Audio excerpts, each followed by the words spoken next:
In the remote highlands of northwest Cameroon, quiet villages hug the slopes around a deep crater lake named Nyos, an ordinary place hiding impossible danger. Lake Nyos fills the scar of an ancient volcanic explosion. To locals, it's sacred, tranquil, and dependable, its mirror surface rarely broken by wind. Beneath the lake, however, the Cameroon volcanic line hums.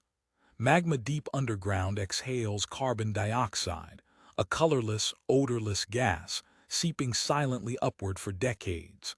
Cold, heavy water at the bottom traps this gas. Year after year, Lake Nyos becomes a giant, pressurized bottle quietly filling with suffocating carbon dioxide. Scientists later estimated Nyos held billions of cubic meters of dissolved CO2, enough to blanket valleys. Yet in the early 1980s, few understood the risk. Villagers drew drinking water, washed clothes, and grazed cattle nearby. Children played along the shore. Night fell each day without incident, reinforcing a dangerous trust. In 1980, Mount St. Helens eruption reminded the world of volcanic power. But Nyos had no ash, no lava, only a deceptively calm, water-filled crater. 2 years before Nyos, a smaller crater, Lake Monoun, released gas that killed 37 people. The event was puzzling, remote, and crucially, not widely publicized. Investigators suspected volcanic gas at Monoun but lacked instrumentation and funding. Theories stayed on paper while other crater lakes, including Nyos, continued accumulating CO2 unnoticed. On an overcast August evening in 1986, residents around Lake Nyos prepared for another ordinary night, unaware the lake's invisible reservoir was nearing catastrophic instability. Shortly after nightfall, something disturbed the stratified waters, perhaps a landslide, cool rainwater, or minor volcanic rumbling. Whatever the trigger, the lake's balance finally snapped. Deep water shot upward like shaken champagne. CO2 surged from solution, turning the lake into a violent, gas-churning cauldron, hurling a frothy wave over the rim. Villagers later described hearing a roar, then seeing a towering white mist spill from the lake and surge downslope, oddly quiet, rolling like water but faster. Pure CO2 is heavier than air. The cloud hugged the ground, displacing breathable oxygen, sliding through ravines and rivers, following the terrain like a poisonous tide. People awoke coughing, dizzy, then collapsed as their brains starved of oxygen. There was no burning, no smell, simply an overwhelming urge to sleep that became fatal. In some places, livestock died before humans. Chickens, goats, and cattle lay scattered, as if felled mid-step, signaling catastrophe to anyone still conscious enough to notice. The gas raced through valleys, engulfing Nyos, Cam, and Cha. Those sleeping on higher beds sometimes survived. Those on floors closer to the gas rarely did. When the cloud finally thinned, a haunting stillness remained.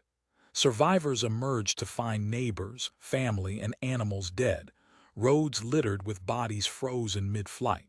Some lived by sheer chance, those who fled uphill or climbed trees, unknowingly escaping the denser gas pooled below, watching the white fog swirl beneath them. One truck driver entering the area later described entire villages where everyone was dead, as if time had been abruptly paused during daily chores and conversations. Approximately 1,700 people and over 3,000 cattle died within hours. It was one of the deadliest known non-military gas disasters in recorded human history. When Cameroonian officials and French scientists arrived, they found no burn marks, no lava, no ash, just corpses, fallen trees, and animals as though gently extinguished. Rumors spread quickly: secret weapons tests, chemical spills, cursed winds. With few clues on the surface, the explanation felt like something out of science fiction. Drawing on Monoun's mystery, scientists proposed a limnic eruption, gas exploding from deep water. It sounded exotic, but data from Nyos started aligning with this theory. Sampling showed unusually low CO2 in the surface water after the disaster, implying enormous volumes had recently escaped. The lake itself had burped out the killer cloud. Witnesses recalled the lake turning a rusty red. Scientists concluded upwelling water had dragged iron-rich deep layers to the surface, oxidizing in contact with air. Along the shore, vegetation showed signs of gas burn and asphyxiation. Leaves browned, birds absent, insects eerily quiet, a narrow ring of devastation outlining the lake. CO2 meters finally told the story. Concentrations near Nyos had spiked to lethal levels. The bizarre, invisible killer was not a curse, but natural volcanic gas. Even as answers emerged, a terrifying question loomed. Nyos still sits above active magma. Without intervention, gas could quietly build again to deadly levels. Engineers proposed an unusual solution. Insert pipes into deep water and allow CO2-rich water to rise and vent gradually, turning the lake into a controlled fountain.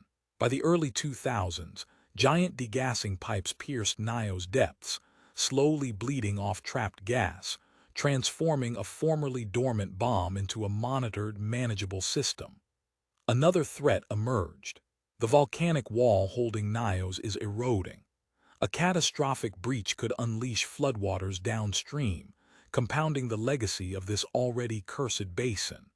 Resettlement efforts moved many survivors to safer ground, but some returned, tied to ancestral land. Disaster plans and sirens now stand where no warnings once existed. Around the world, scientists now monitor lakes like Kivu in Africa, similarly loaded with gas. Nyos transformed obscure geology into an urgent, global public safety concern. The strongest theory today is clear. Lake Nyos was a natural CO2 time bomb. No conspiracy, only geology, chemistry, and an unlucky alignment of human settlement. From a peaceful crater to a suffocating nightmare, Lake Nyos proves reality outpaces horror fiction. For more real-world mysteries and bizarre disasters, subscribe for more strange but true.